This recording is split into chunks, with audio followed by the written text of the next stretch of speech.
Hi, I'm Sarah Beth Burke. Welcome to my series called Becoming More Than Your Title. I started doing these interviews with people because I really think there's a shift happening in the workforce. People are more than just experts and generalists, and yet they don't know how to talk about themselves. It's hard to say why you do so many things because you don't want to confuse people, but you also want to be honest and showcase you have a lot of different talents. And the more I've met people like this, I call them hybrid professionals.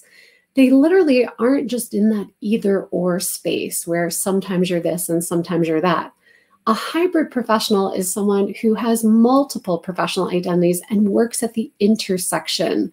That is a very different way of being in the world than just wearing a lot of hats. So my conversation today is with Erica O'Donnell, and her background's in UX and design facilitation and some innovation work.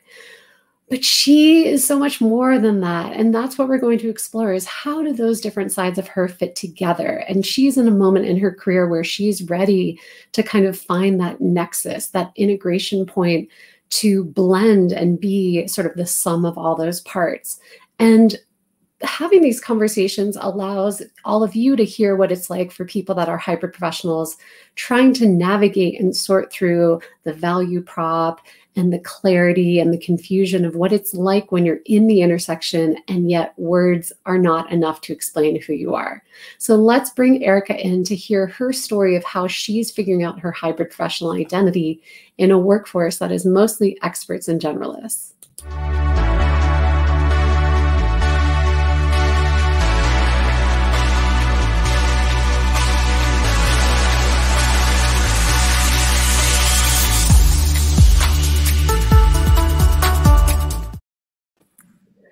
Hi, Erica. Welcome. Hi, thanks so much for having me today. How are you? I'm great. How are you doing? I'm great, thank you. And where are you, just so people know? I'm here in Calgary, Canada. Fabulous. I'm in Colorado. I love talking to people in different places around the world. So let's dive in. I open with the question, what do you do? How do you answer that question? What do you do, Erica? I usually call myself an experienced strategist, which usually gets quite a lot of blank looks, particularly for anyone that doesn't work, in my industry. It can be, a little bit of a challenge to understand what that actually is. So how do you explain it? So I usually explain it by saying that, I help organizations understand their customers and help them design new products and services. But that's really sort of a shallow explanation. And if it's someone in my industry, I, have actually leveraged some of your words by talking about intersectionality. And I'll often say that I work at the intersection of user experience or customer experience, facilitation, because I do a lot of workshop design and facilitation, and either design or innovation. And it sort of depends on who I'm talking to and the situation. And as I sort of get more clarity, I'm hoping that I'll have a better answer. Yeah, I think what you're doing so far is pretty typical. And what a lot of us end up doing is sort of testing some language and then seeing how people react and then shifting it and knowing our audience. And it's sort of cobbling together an introduction. Definitely. So tell us a little bit about where you find yourself right now in your sense of your professional identity and the stage of career that you're in. Sure. So, I've been working in this space in digital and user experience pretty much for the last 15, 16 years. And I've had different roles. I started in more of an execution role, project management. I moved into user experience design for a long time. And now I really work more in the strategy space. And I'm a consultant. I run my own company called Good Seed Digital. And so I'm a solo consultant. And, I've really spent, I would say, the last year or so kind of exploring the edges of where I want to go and really, taking stock of my experience and looking for opportunities to really take the skill set that I that I have and apply it to bigger challenges that are more complex challenges, maybe more human challenges. Yeah, no, that's good. It's nice to just kind of take a current state pulse of like, where are you right now? And I think earlier you told me you feel really confident in your different professional identities. You have clarity in them. And I want to hear those in a moment. But the point of confusion, or that you're seeking more understanding about, is how do these different identities fit together? And then to this other point, how do they enable you to be ready for greater challenges? And I think more impactful work, because tying that together feels like the next stage of your work. Do I have that right? Yeah, absolutely. And also how to speak about it in a way that shows the value of those different identities and how they work together, rather than just the sort of explaining, right? I want to be able to talk about the why that's important, or what it is that that differentiates the way that I work. Totally. So lay out for us, what are the professional identities you feel are the strongest in you? Yeah, so obviously user experience strategy is really the space that I would say is the core of my expertise. And that's an interesting one because, of course, user experience encompasses various parts, of design, research, etc. And as a strategist, I need to know a little bit about both of those things, and really help guide those processes, but also help interpret the outcomes of various sets of data, translate them into insights that teams, cross-functional teams can use to guide their work in their design and execution. So the user experience strategy, I'd say, is the big one. Another area that I've really gotten excited, and I would say is where I really feel energized and a lot of passion about right now, is facilitation. And so whether that's facilitating collaborative design sessions, the design sprint, that's probably the one that everybody knows. But, various types of workshops, collaborative conversations, helping diverse perspectives, come together to collaborate and come up with new solutions. That's an area that I'm really, really excited about, and something I've kind of done, but hadn't really thought about as a practice. Yeah.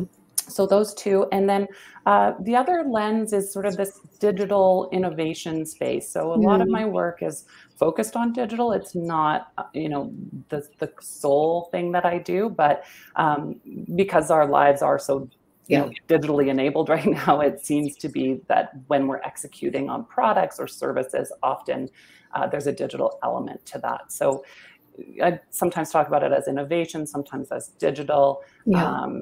But yeah, so I would say those are the three that really are core. So just list them again for us. Yeah. The UX. UX, facilitation, and digital or innovation. Perfect. So even in those terms, right, each one of them can be unpacked so much more. I think we were hearing you state it and then go into a more explanation. And it was occurring to me, even as you said, UX strategist, that field itself is hybrid, right? Like, where was that 10 years ago? We never even knew the terms UX. But now I think we're even seeing UX is somewhat more familiar. We could debate the clarity later. But it's also being combined into so many fields. Like now UX is becoming a hybrid with other things. So hybridity is something I think that continues to evolve and converge with other things to make more hybrids. And you're probably sensing that. You and I met at a workshop at the Design Ops conference, and Design Ops is already a hybrid field. So it's very meta. It is. Layers and layers of hybridity. So when you were in the workshop with me, because we did like a little taste test of some of the exercises, what was coming up for you? What were you noticing about your identity or your hybridity?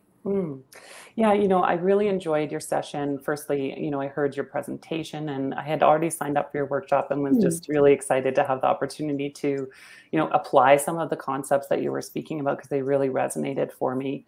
And I think what really came out of that, in part was just clarity around those three sort of core identities. I think if there was a time lapse of my LinkedIn profile, you'd see like I've had three things on there, and they've changed probably, 100 times in the last year as I've just sort of been trying to coalesce around what these are. So that really helped, that exercise of trying to figure out. And then I did spend a little bit of time following that workshop thinking about an actual title, moving away from experienced strategist. As it's not something that I see in the world that much, and I'm not sure that it actually does the job of explaining exactly what I do. But mostly, really sort of that workshop was a bit of a seed or an impetus to really start exploring what the value of those intersectionalities are. And so that's really the biggest takeaway that I took from your workshop. Yeah, this idea of investigating intersections, I think, really is core to why I've been on this research journey of More Than My Title, because how do you make sense of the value between disparate things? And essentially that is the question I'm still on a journey trying to discover. And I've created tools, but I think we both are wrestling, and you can feel that in the workshop. It's messy. It's hard to define. It's so many things simultaneously, and it defies language. So it's just in a space of its own, and trying to categorize it and create definition is really challenging. I think from a brain point of view, where we'd like to make order, and it's the chaos. And so it's playing between those. Yeah, definitely. Especially as a UX designer and information designer, we're so, programmed to categorize things. And it's tricky when the language isn't there, or even just the understanding, the clarity isn't there. So my tips for you to reflect on, whether now or even after our conversation today, I think the intersections are about thematics, that you kind of have to start from that point of view where you don't know what you're looking for yet. It's a little bit of the grounded theory research methodology. And so if you can start to play with the moments, the actions, the tools, the things you're doing when you think you're combining the UX designer with the facilitator, with the digital innovation, if you can capture those moments or actions you're doing, then you're looking for themes and patterns across those actions, and that will surface whatever hybridity is in you. And just one caveat, I do want to make this really clear. Hybrid titles, in my point of view, they are meant purposely not to be well known. So you mentioned a moment ago, experienced strategist. Do I have that? Yes. Yes. You've been using that maybe lightly, and people don't know what that is, or it's not familiar. And to me, that's the point. Like, you don't want to sound like everyone else when you find your hybridity. At the same time, I also think you can't just use your hybrid title as a standalone. You've got to have some of that definitional language ready to follow it, so that people can take something unknown and match it with qualities that are more familiar. So you've got to be ready. Right. So does any of this generate thoughts in you, as I just gave a lot of information? Yeah, absolutely. I think, as I started to try and sort of get down, I remember from the workshop, one of the things that you talked about was, when do you feel you're in your flow, when you're sort of in that zone? And, having that as kind of a way to access what the value is, or the, what those core pieces are. And one of the things that came up for me is, I think, one of the themes that I see is this idea of synthesizing. And I think that's one of the skill sets that I bring that melds all of these together. This idea of translating data or insights is core to strategy, but it's also really essential in facilitation, where you're, trying to interpret and bring together, have consensus around diverse perspectives. And so synthesizing all of that information, or, the inputs that you're getting on the fly, and translating them into something that's meaningful and provides clarity. That's an area that I think I really, could explore further and think about a little more. That was a great insight right there. Synthesizer. Would you ever feel comfortable calling yourself a synthesizer? That's the identity word. Yeah, I don't know. I mean, I think um, one of the uh, one of the things that I came up with when we were working through it in the workshop was, I think synthesizing is interesting, but it's Mhm. less sort of actionable around why are you like what's the Right. benefit of synthesizing information. Yeah. And so what I was thinking about is, really it's about insight Mhm. and or impact. And so Mm. one of the terms that I was thinking about was sort of impact. What did I have? Impact catalyst or Mm. insight excavator or something like that. Ooh. That's sort of, getting into the what comes out of the synthesizing Mm. versus the actual action. Um, The insight excavator really struck me. I've never quite heard that, and it's so unique. mm, And I think to your point too, it's this notion that you can't just use one word by itself. mm, Two words starts to get a little more interesting because there can be tension or juxtaposition or just more mm, detail. And mhm. sometimes it takes three words to kind of get that bundle. So you're trying to explore like really what it is you do, and you're not just saying a general idea. Mhm. Um, I think you're onto something. You already have this innate sense of it coming through you. How does it Mm. feel when you say those words out loud? I think that it's really interesting. I think it does give me a little more sort of language to speak about the value that I bring, which is the goal. I think and I don't know if this is typical with people that you speak to, but I think I also kind of get this feeling of wanting to pull back because I'm not sure, Mm, does that really explain all of the things that I do? sure. And so yeah, I'd be curious what you think. Like, is the idea that this title needs to sort of cover all of the edges, right? Because Insight Excavator is great, but it also doesn't speak to sort of um, maybe some more of the digital or innovation side, Sure. potentially not, the facilitation side. So that's where I'm still, I think there's something there, but I'm not Yeah. sure that it's quite holistic enough. I totally hear that. I often say it's like playing with two sides of the same coin. When we find these new terms, these words that are bubbling up as we investigate intersections, we don't yet know if is that more of an identity word, maybe one of these primary identities, or is it actually part of my hybrid title? So Right. Insight Excavator might actually be one of your foundational identities and Mm, that's creating your hybridity. On the flip mm, side, it could be part of your hybrid title. And then right. we look back at what are the identities creating the Insight Excavator. So it's a bit of the back and forth, Mm, and only you kind of know it the best because you internalize it and you live mm, it. And if right. you don't feel like Insight Excavator is the sum of you, right? That bigger Mhm, bundle of this really is the greatest way to frame all of what I do, then we're not there yet. right. And Right. that's what the testing is about. Mhm, And it's so important to just keep building this list of words. I call it your gold mine list okay. because you start to have like 10 or 20 words that are really specific to you and juicy and wonderful. And then you play with those. And that's where the wordsmith and the poet and kind Mhm, of that literary time comes together where you're just reworking words until they come together. right.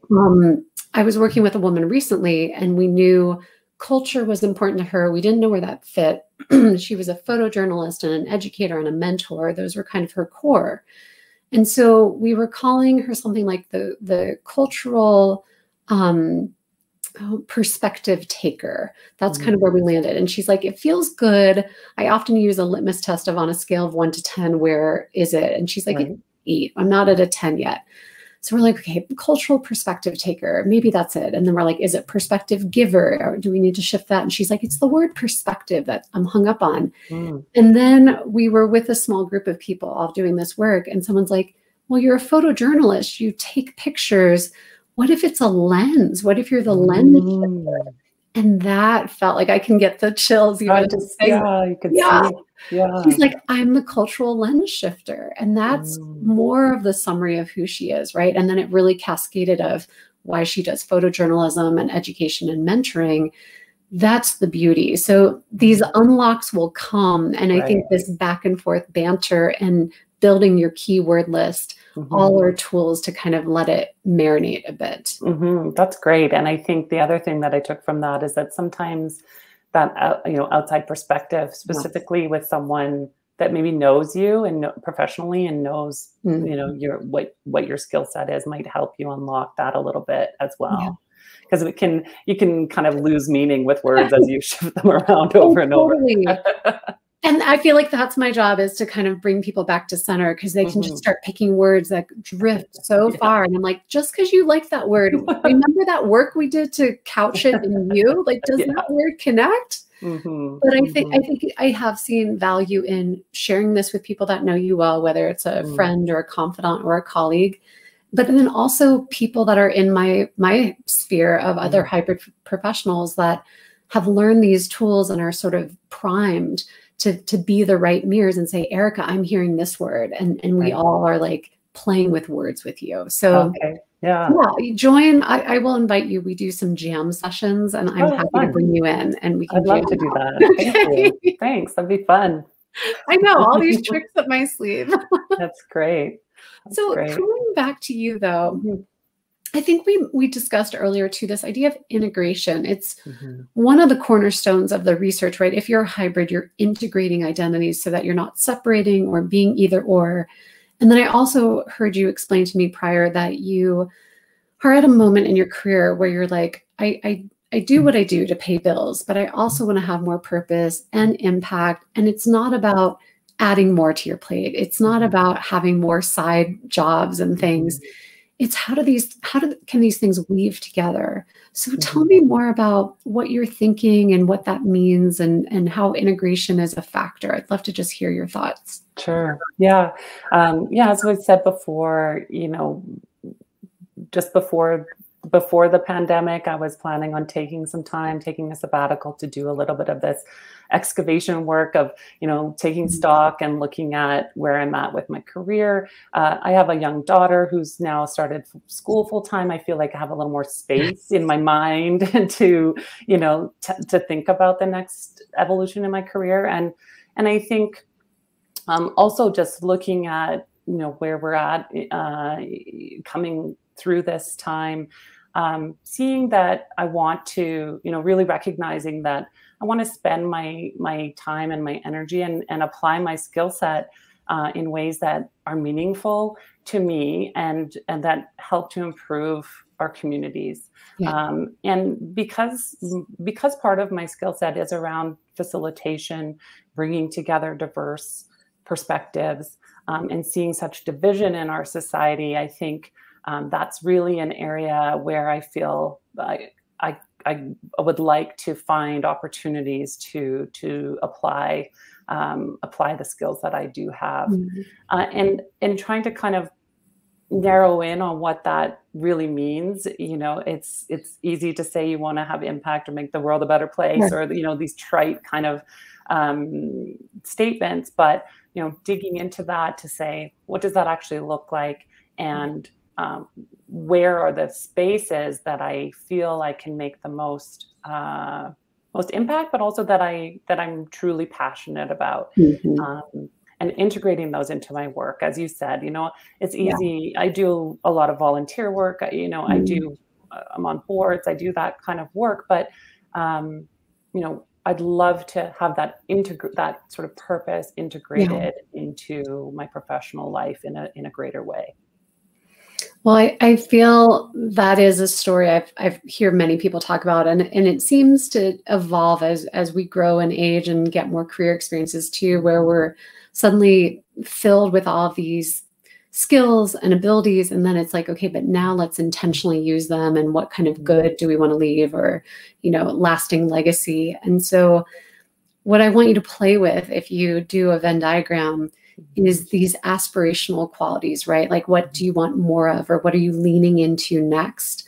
And what is that circle? Just, you get one more circle you can add, because you can add like 10 more, many at once, just one more. And see how that energy, whatever identity or thing you put in that circle, how that plays into the other parts of your Venn diagram. So who is Erica, the UX designer, plus Insight Excavator, plus blank with this aspirational quality. I think the beauty too of hybridity is it's specific, but it's not narrow. So what I mean by that is I call myself a creative disruptor. That's specific enough where I'm using creativity in ways where I'm challenging and testing and pushing people, but I can apply that to so many areas. Like I can choose where that goes and in what circles. And if you push me more, I would probably be able to tell you certain industries or certain groups I like working with, and those that I'm like, nope, that is not my space. So I would just, encourage you to play with that for yourself. Yeah, that's a great tip. I think, as a consultant, you end up working in a ton of different industries and different types of organizations, which is amazing. I've had the opportunity to work with all kinds of sizes, types of organizations. So, really going back and looking at, well, which ones really spoke to me in a different way, or, are there spaces that I feel like I was able to provide more value, that would be a great place to start. Yeah, it's almost answering that part of the question, like for whom and to what end are you doing your hybrid thing? And you and I had talked a little bit about this tension between, if you want to make impact, does that mean you have to be with a nonprofit because the for-profits are in a different space? And it's like, do you have to play in both so that you can feed both sides of yourself? And it's a strange thing. And I've had that question myself. And that's where like social innovation, social entrepreneurship tend to kind of be those betweens, because it's doing good for the world while making money. Go figure. They don't have to be mutually exclusive. But I think the more I look at the world, it's all systems, right? And it's interconnection. And that's where the hybridity takes place too. It's what is the space between, and constantly coming back to that, okay, making money versus who you are versus the purpose versus how you see yourself and how you want the world to see you. And oh my gosh, what is that? Yeah. It's really interesting too that you say, talking about systems, because I think that is also sort of at the edge of where I want to start learning more, is this idea of systems thinking. Love and that. So, the integration of larger systems and how you can impact, influence change through a system.